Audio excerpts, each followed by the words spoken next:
এতদিনের রৌদ্র তাপ গরমের পর আজকে বিকেলে যখন এই মেঘলা আকাশটা দেখলাম, সত্যি মনটা খুব ভালো হয়ে গেছিল।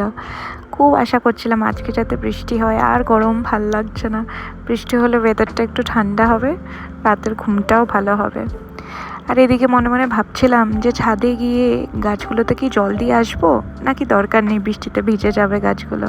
কিন্তু তারপর আবার ভাবছি যদি বৃষ্টি না হয়, বৃষ্টির অপেক্ষায় সন্ধে গড়িয়ে রাত হয়ে যায় আর গাছে জলই না দেওয়া হয়, অনেক কিছু ভেবে চিনতে এই দোটানা থেকে বেরিয়ে এসে ভাবলাম যে না, গাছে জলটা দিয়েই আসি। একটু অল্প করে দেব, যাতে বৃষ্টি হলে বাকিটা কাভার হয়ে যায়। সিঁড়ি বেয়ে ছাদে যখন উঠলাম তখনও দেখছি যে ওয়েদার খুব ভালো, খুব হাওয়া দিচ্ছে ছাদে। কিন্তু যেই জলটা দিতে গেলাম তখন দেখলাম যে 1-2 ফোঁটা করে বৃষ্টি এখানে স্টার্ট হয়ে গেছে। এই যে আমাদের ছাদ, ছাদের এক পাশে কয়েকটা গাছ লাগানো, এখনও পুরো ছাদ সাজিয়ে ওঠা হয়নি। বুঝতেই পারছেন, একটা ছোট বাচ্চা সামলে অফিসের কাজ করে, ঘরের কাজ করে, এই সব দিকগুলো আর দেখাই হয়ে ওঠে না। তবে ধীরে ধীরে ভাবছি আরও কিছু গাছ লাগাবো, আর গার্ডেনিংয়েও একটু একটু সময় দেব।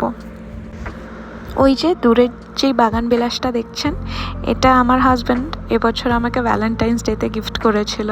আমার বাগান বিলাসের অনেক শখ ছিল, কিন্তু কেনা হতো না। এবার ফাইনালি আমার নিজের বাগান বিলাস হয়েছে।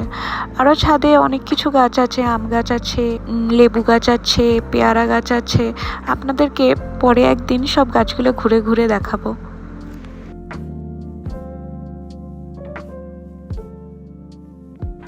এদিকে ছাদ থেকে নিচে এসে দেখি আমার মা আমার মেয়েকে খাওয়াচ্ছে। তো যেহেতু ওর 6 মাস পূর্ণ হয়ে গেছে, তো আমরা ওকে সলিড খাবার দেওয়া স্টার্ট করেছি। ডেলি ওকে রাঙা আলু বা আলু বা গাজর এরকম বিভিন্ন ভেজিটেবলস বয়েল করে একদম নরম করে ওকে খাওয়াচ্ছি। আর এগুলো ছাড়াও ওকে আমরা স্যারিল্যাক্স দিচ্ছি আর মিল্ক দিচ্ছি, breast milk plus formula milk দুটোই, যাতে ওর অভ্যাস হয়। ওর খাওয়ারের ব্যাপারে আমি ভেবেছি একটা আলাদা সেপারেট ভিডিও করব, যে ডেইলি ওকে কী খাওয়ানো হচ্ছে। আর এখানে ওকে যেহেতু মা খাইয়ে দিচ্ছে, আমি ভাবলাম যে না, গিয়ে গা হাত পাটা ধুয়ে সন্ধ্যাটা দিয়ে নিই। আসলে মা থাকলে আমার ভীষণ সুবিধা হয়, এই টুকটাক কাজগুলো মা আমাকে করে দিতে হেল্প করে, যার ফলে আমাকে ম্যানেজ করতেও সুবিধা হয়। কারণ ওয়ার্ক ফ্রম হোম করতে গিয়ে সোনুকে দেখার জন্য আমি তেমনও অনেক সময় পাই না। তাই মা থাকলে বুঝতেই পারছেন মেয়েদের এই টাইমে মায়ের হেল্প যে কত লাগে, মানে আমি তো বলে বোঝাতে পারবো না আমার জীবনে আমার মায়ের অবদানটা কত বড়। এখানে স্নান করে সন্ধে দেওয়ার পর ভাবলাম একটু স্কিন কেয়ার করে নিই। তবে এখন আর ডিটেল স্কিন কেয়ার হয় না। স্কিন কেয়ার মানে মুখে সামান্য একটু টোনার লাগিয়ে নিই আর লিপ বাম লাগিয়ে নিই, ব্যাস আমার স্কিন কেয়ার ডান। এখানে আমার ছোট্ট বেবিটা আবার উকি মেরে মেরে দেখছে যে ফোনটা কেন চালু আছে। তো ফোনের প্রতি ওর অসম্ভব একটা টান আছে। তবে যেহেতু আমি অনেক জায়গায় ভিডিও দেখেছি যে বাচ্চাদেরকে কোনোভাবে ফোনের সামনে এক্সপোজ করা উচিত না, বা ওদের কোনো রকম স্ক্রিন টাইম দেওয়া উচিত না, এই ছোটোবেলায় তো বিশেষত না। তাই ও যখন দূরে আমাদেরকে দেখে যে ফোন আমরা ঘাঁটছি, তো ফোনের প্রতি ওর এমনি অটোমেটিক একটা টান উঠে গেছে।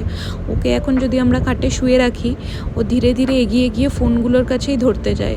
ধরতে গিয়ে মানে দেখা ঠেকা তো শেখেনি, মানে ফোন ধরে ও মুখে দিতে চায়। এখন ফোন, রিমোট এগুলো সব কিছু ওর হাতের চেয়ে যত দূরে রাখা যায় তত দূরে রাখার চেষ্টা করি। এখানে মা ওকে নিয়ে একটু ব্যালকনিতে বসেছে, যেহেতু বেশ ভালো হাওয়া দিচ্ছিল, ভাবলো যে ওর ভালো লাগবে হাওয়া খেতে। তবে এই একটু পরেই অপেক্ষার অবসান ঘটিয়ে ফাইনালি বৃষ্টি শুরু হলো। যাই হোক, আমার মানে জল যে আমি অল্প দিয়ে এসেছি, সেই অল্প জল দেওয়াটা ব্যর্থ হয়নি। এখানে আমিও আমার মেয়ের সাথে একটু খেলাধুলা করছিলাম। করতে করতে এখানে আমার রান্নার দিদি এসে গেছে। তো রাতের জন্য কয়েকটা রুটি আর তরকারি সকালেই করা ছিল, তাই তরকারি করতে হয়নি, শুধু কয়েকটা রুটি করে দিয়ে গেছিলেন। এই যে আমার ছোট্ট আরাত্রিকা, আমার সোনা মা, আমার মিষ্টি মা। তো এই সন্ধেবেলাটা ওর আর আমার টাইম।